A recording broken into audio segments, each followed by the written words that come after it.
Hello and welcome back to our literary channel's UGC NET Literature Concept series. I'm Kannan Prasad and today we are exploring another essential literary term that has appeared in previous UGC NET exams. Today's term is eclogue. This concept appeared in the July 2016 paper and falls under our genres and movements cluster. Let's examine eclogue. The word comes from the Greek term eclogue, meaning selection or excerpt. The eclogue flourished primarily in the classical period, particularly during the Roman era, and experienced significant revival during the Renaissance and neoclassical periods when poets sought to emulate classical forms. While pastoral poetry has ancient origins, the eclogue as a distinct form was established by the Greek poet Theocritus in the 3rd century BCE with his Idylls. However, it was the Roman poet Virgil who truly codified the eclogue as a literary genre with his collection Eclogues, also known as bucolics, written between 42 to 37 BCE. This collection of 10 short pastoral poems became the definitive model for all subsequent eclogues. Simply put, an eclogue is a short pastoral poem typically presented in the form of a dialogue between shepherds or other rural figures. Key features of eclogues include rural or pastoral setting featuring shepherds or other countryside inhabitants. It often structured as a dialogue or a dramatic conversation. It explores themes of love, music, rural life, and sometimes politics. It is usually written in elevated language despite rustic subject matter. Frequently includes singing contests or exchanges of verses between characters.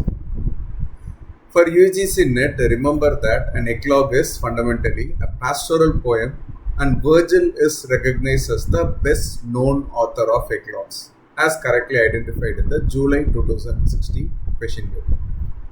Let's explore some important examples of eclogues that have appeared in UGC NET questions.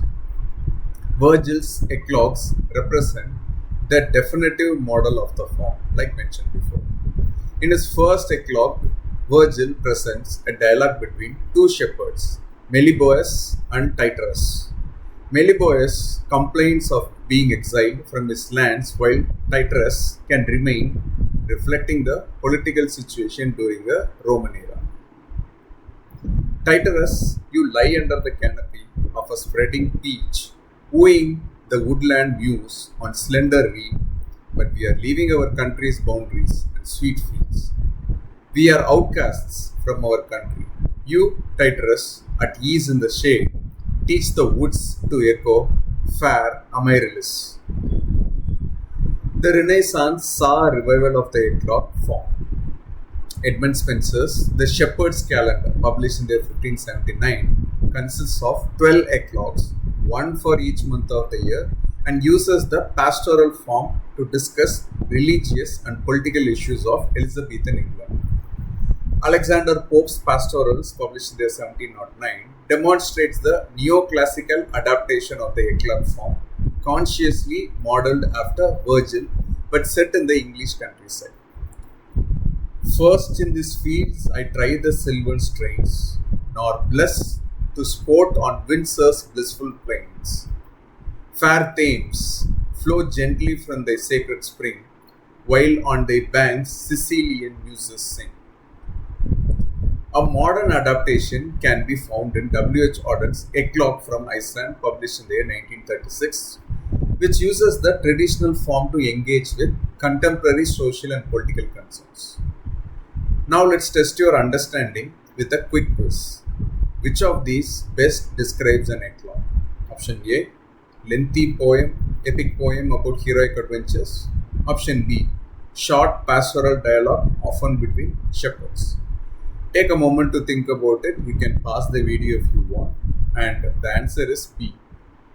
An eclogue is a short pastoral poem typically featuring dialogue between shepherds or other rural figures. This distinguishes it from epic poetry, which deals with heroic deeds and adventures on a grand scale. Remember, an eclogue is a short pastoral poem, usually in dialogue form, with Virgil being the most renowned practitioner of the genre.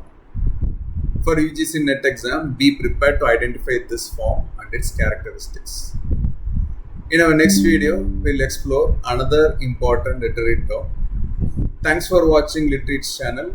Please feel free to comment below any queries you may have about the video. Happy learning.